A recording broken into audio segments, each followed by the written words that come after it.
Big country stood up and said, well, sir, if we don't pay and we're attacked by Russia, will you protect us? I said, you didn't pay? You're delinquent?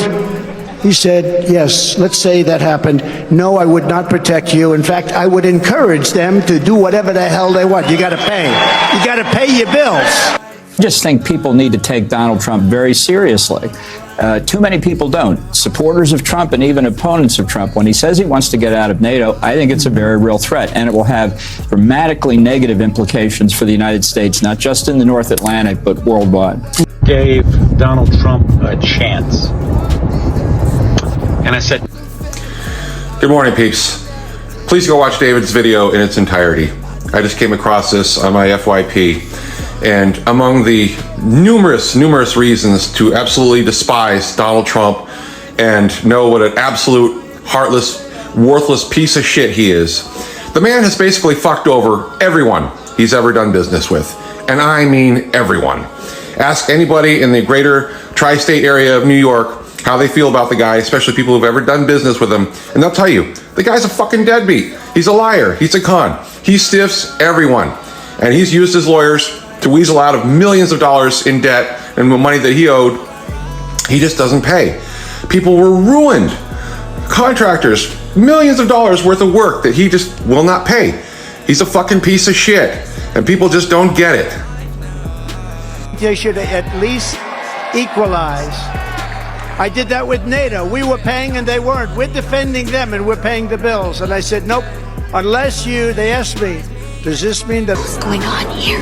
Your mom just got served. Served? I haven't even ordered yet. Order! Cheeseburger, please. Meanwhile. But there's more to do. And with regard to age, I can't even say, I guess how old I am, I can't even say the number.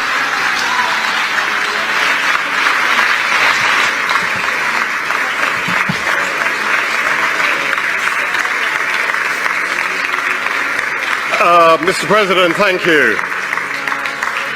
At the end of such a momentous event, the world President Biden for your outstanding. Because we cannot get reelected, we cannot win this reelection. Excuse me, we can only reelect Donald Trump. Oh my God. Oh my God. Bruh, we gonna keep this? Yeah. I can't even reach it, bro. This is beyond embarrassing. Wait a minute. Bruh. Do you think Trump's going to be there next year as a Republican candidate? I don't think we'll ever get to the 2024 election. I think things are going to implode in Washington before then. I think our economic financial condition is fragile. It's going to come home to roost in ugly ways. I will tell you, I don't know exactly how it will happen. I think we're going to end up in a situation where we find out the banks are closed for 2 or 3 weeks and nobody can get into them. You think so? I think we're going to run into something like that, yeah. I also think that the levels of violence and criminality in our cities is so high that it's going to spill over into other places in society. People that normally think they can live remote from the problem are now beginning to be touched by the problem. Then I look at this thing in Ukraine. I think Ukraine is going to lose catastrophically. It's going to be a complete collapse. And that too is going to have an effect here at home because people are going to say, well, wait a minute. Everybody told us Ukraine was winning. Everybody told us X, Y, and Z. I mean, sort of the Russian hoax on steroids. All of those things are going to come together or converge in some way that's going to prevent us from reaching, the status quo. Oh, another election. Oh, another set of campaigns and so forth. So what you're saying to me is eminently plausible because I don't think Biden will make it through the year. A few moments later. I will probably not be voting in this upcoming election. And let me tell you, America is one of the few countries that has 2 systems in voting in place. One of them being the popular vote, which is like the polls that we go to, and the other one being the electoral college, which are people hire, which are like a set of people who get voted to be like the top voters. It's really weird to think about it that a set of people vote for president, but then but some people still vote to have a voter to vote for a president. So you go into 2 stages of voting, and that's why we have the popular vote and the electoral college vote. So within the electoral college, those people go, like the electoral college in each state, because each state has a set number of electoral college votes.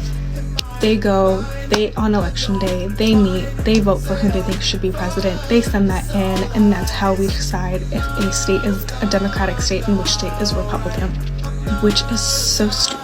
So in this picture, it shows how many electoral college votes that each state has. So like states like Alaska, Hawaii, then you have like Vermont and New Hampshire, they have 3 to 4 votes. So in essence, that is 3 to 4 people convening to vote for one person, which is going to decide whether that state becomes a Republican or a Democratic state. That makes no sense to me. Genuinely, that makes no sense to me. The Democratic and the Republican Party are the same, and they align on the most corrupt things that you can ever possibly think about.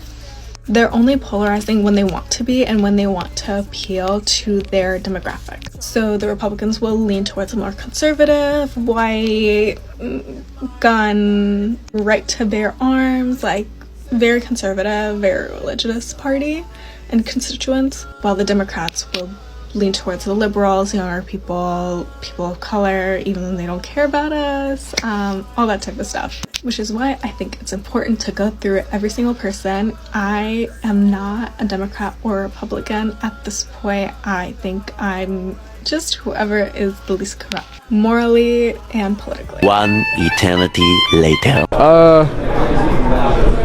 No, I don't think so. No, it's not. No. No. I haven't seen the script, let's put it that way. Yes. You sure about that? No.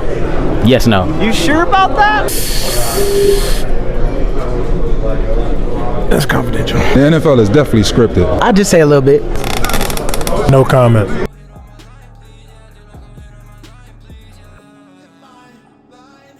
No, the NFL isn't scripted. I enter every game not knowing what's going to happen, and every Sunday I know that there's something that I may never have seen before. I don't know who told you to say that, but yes, it's scripted. Sorry. I don't know why I'm crying. Because it hurts.